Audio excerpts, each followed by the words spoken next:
All right, so now you know how to operate in Python. You know how to run a program, and you can write a simple hello world program. But I'm sure you want to do a lot more than that. You want to write more interesting programs. And so the very basics before we can get into more complicated programs is we have to learn about data and how we can operate on this data. Every program comes down to raw data types. And so that's the first thing that we're going to learn about.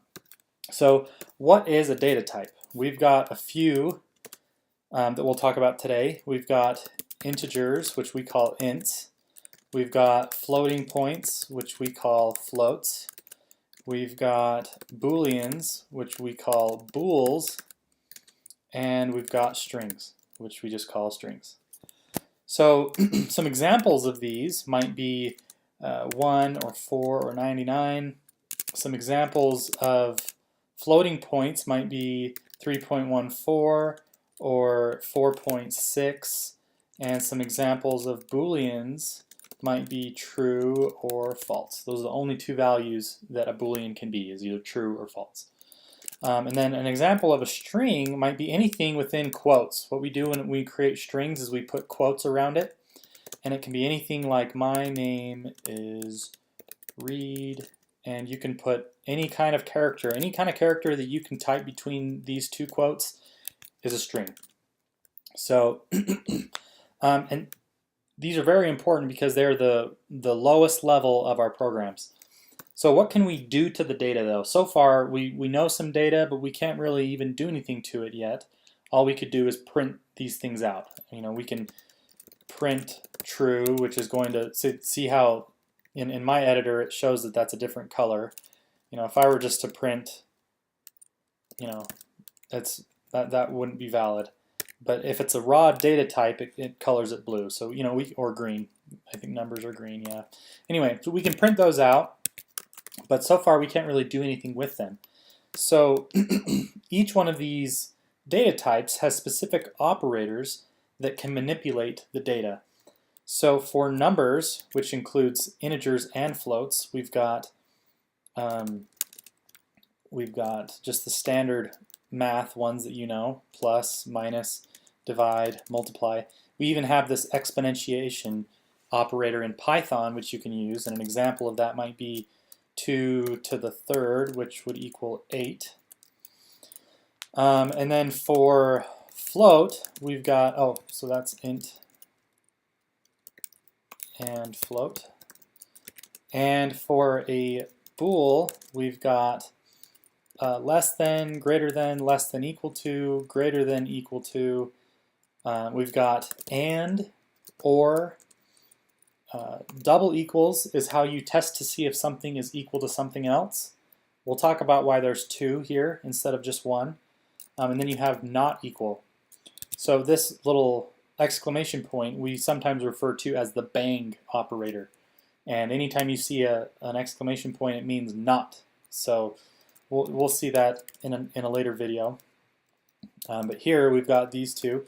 We even have some operators on strings. So you could have, the plus operator is one that's really handy. And we'll look at some examples of these. So we can print out 2 times 4. That should be 8. And then we'll print out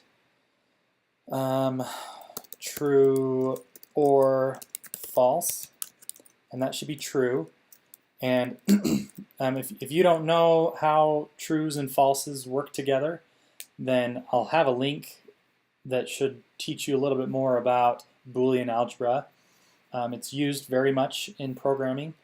And the next video, or one of the next videos where we talk about if statements, we'll use Booleans a lot.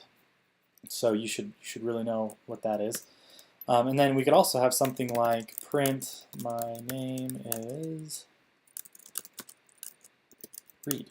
And you can imagine what that would do. So if we run this program, we should get 8 true, my name is Reed.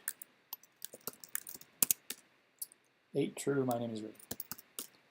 Perfect. So that's kind of how we can use these operators on our data, these different data types. But what if I wanted to use the result of the operations more than once? Like let's say that somebody told me what year they were born in, and I wanted to calculate how old they were. So maybe I want to take the current year and subtract that from the year that they were born, and I will get their age. And if I do that, maybe I want to use their age multiple times. So what I can do is I can create something called a variable. And what a variable is, it's kind of like a box. So what we do is we just create, in this example, we could say age. And what we could do is, what we want to do is we want to store the result of 2015 minus 1989, and that should tell you how old I am. That's going to be my age. So we could print that out, and I'll just comment that out for a second. So if we run this program, it's 26. Cool, but I don't want to have to do that every time I don't want to have to put in any time I want to calculate my age. I don't want to calculate it every time. I want to actually store that. So I'm going to use this variable, or this box, and I'm just going to set my variable equal to this operation. So now if I print out age, you'll see that it's 26. And now I could say, oh, let's say that I was born on a leap year, and let's say I could divide by 4 and see how old I would be if my birthday was on leap day. And I would be 6 years old. So that's not very old.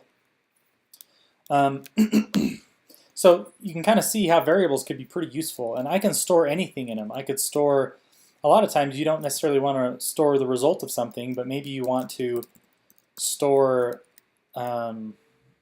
something like, I have legs. That's true, I do. So, you might just want to set a variable equal to something because maybe you're going to go back and change it later. What we call that is mutate. We might mutate what's in that box with a new value. And we'll see how this comes into play a lot later. But basically, we're using these variables to store our data. And just a couple things that you need to know when you're creating variables and putting things in them is there are certain types of variable names that there are certain rules to variable names.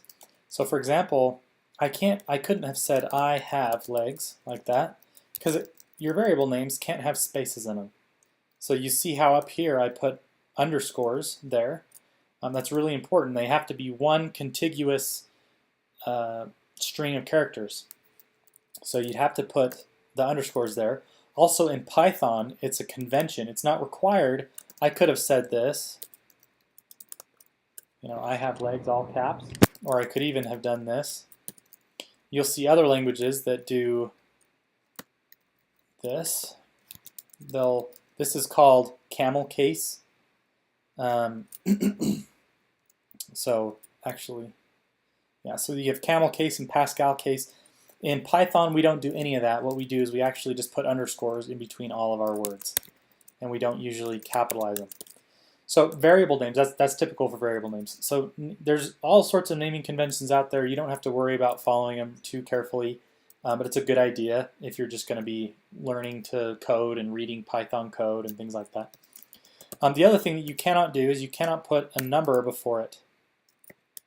You couldn't say 4 legs equals true, and then print 4 legs. What happens when we try to run this program?